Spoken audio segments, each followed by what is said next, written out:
মনে হলো দরজার উপাশে নরক নেমে এসেছে। আমি স্পষ্ট শুনতে পাচ্ছিলাম লোহার দাঁতের ভেতর মানুষের হাড় মটমট করে ভেঙে যাওয়ার শব্দ, মাংস থেতলে যাওয়ার শব্দ।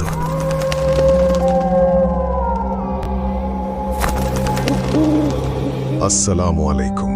ওয়ার্ল্ড অব হরর 360-তে স্বাগতম। আজকের ঘটনাটি সাভারের এক নাইট গার্ডের পাঠানো, যা শুনলে আপনি রাতে একা থাকার সাহস হারাবেন।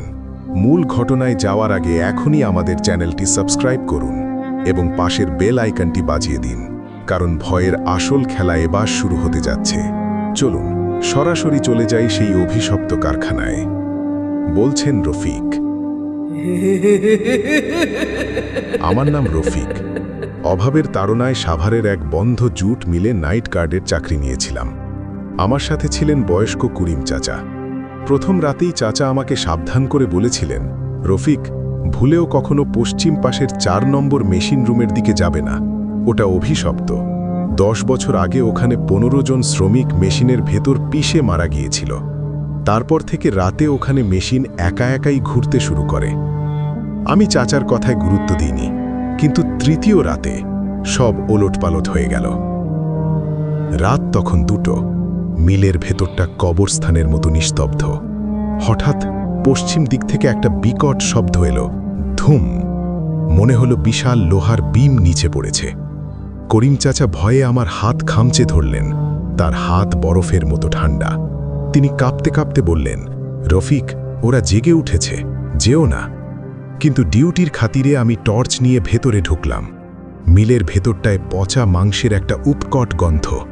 আমি যখন এগোচ্ছি, মনে হলো আমার মাথার উপরে লোহার রাস্তায় কেউ ভারী বুট জুতো পরে হাঁটছে। খট খট খট। আমি টর্চ মারলাম, কিন্তু কেউ নেই। আমি সাহস করে 4 নম্বর মেশিন রুমের তালাবদ্ধ দরজার সামনে গেলাম। ভেতরে পিন পতন নীরবতা। কিন্তু যেই আমি চলে আসব, ঠিক তখনই দরজার ওপাশ থেকে শব্দটা শুরু হলো। প্রথমে আস্তে, ক্যাচ ক্যাচ, যেন মরিচা ধরা চাকা অনেক দিন পর ঘুরছে। তারপর শব্দটা বাড়তে লাগলো, ঘর ঘর। আমি জমে গেলাম।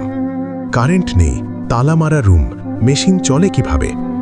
আর তারপর মেশিনের শব্দের সাথে ভেসে এলো মানুষের চিৎকার, বাঁচাও, আমাকে পিষে ফেলল। মনে হলো দরজার উপাশে নরক নেমে এসেছে। আমি স্পষ্ট শুনতে পাচ্ছিলাম লোহার দাঁতের ভেতর মানুষের হাড় মটমট করে ভেঙে যাওয়ার শব্দ, মাংস থেতলে যাওয়ার শব্দ। আমি আর সহ্য করতে পারলাম না। আমি দৌড় দিলাম, কিন্তু মেইন গেটে এসে দেখি করিম চাচা নেই, তার টর্চটা মাটিতে পড়ে আছে। আমি বুঝলাম ওই শব্দের টানে করিম চাচা ভেতরে চলে গেছেন, বা ওরা করিম চাচাকে নিয়ে গেছে। আমি জান নিয়ে কোনো মতে রাস্তায় উঠে এলাম। পরের দিন পুলিশ এসে 4 নম্বর রুমের তালা ভাঙে।